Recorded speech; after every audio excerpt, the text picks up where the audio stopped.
And first, the impact of President Biden's stop to the picket line. Thank you for staying with us here at 5:30. I'm Brian Abel.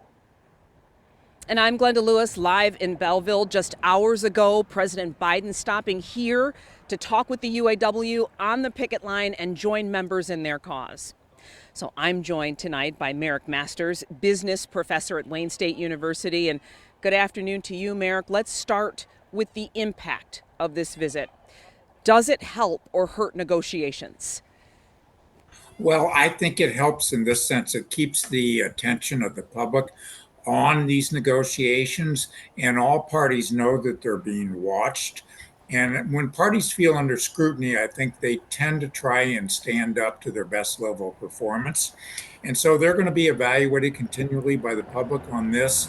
And the public is hoping that they'll come to some sort of an accord that satisfies their mutual interests. Now, a source close to us, close to Ford, saying that these ongoing talks are most active on Ford's front in the contract sense. Any sense that they're close to a deal? Well, I think they still have some issues to iron out. I would say that they probably have to settle on wages and address some issues associated with retirees and retirement packages for active workers. But I think those things are in the realm of possibility. And the closer they can get to realizing that they have to deal with the realm of the possible and they're not going to get everything that they want on both sides, the sooner they'll come to a bargain. This is day 12 of the strike. We're talking almost 2 weeks now. So if we don't see a tentative deal by the end of the week, do you see more workers walking out in the stand-up strike? What level will we be at then? And if so, what plants and facilities do you think this could happen in?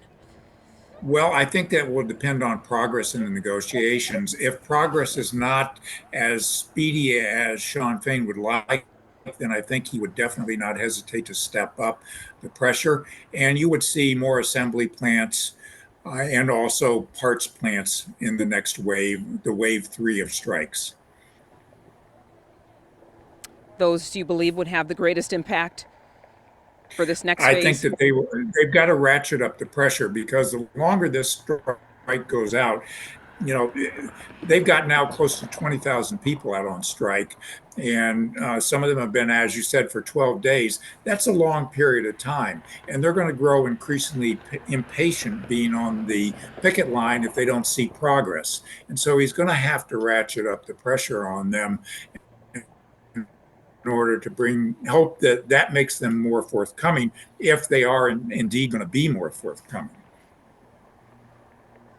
All right, Marick Masters, business professor, Wayne State University. We certainly appreciate your time. Thank you for joining us.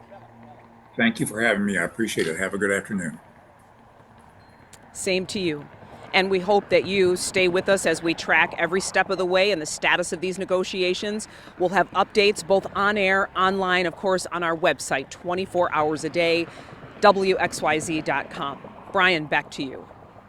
Masters, just a wealth of knowledge. Glenda, thank you for that interview.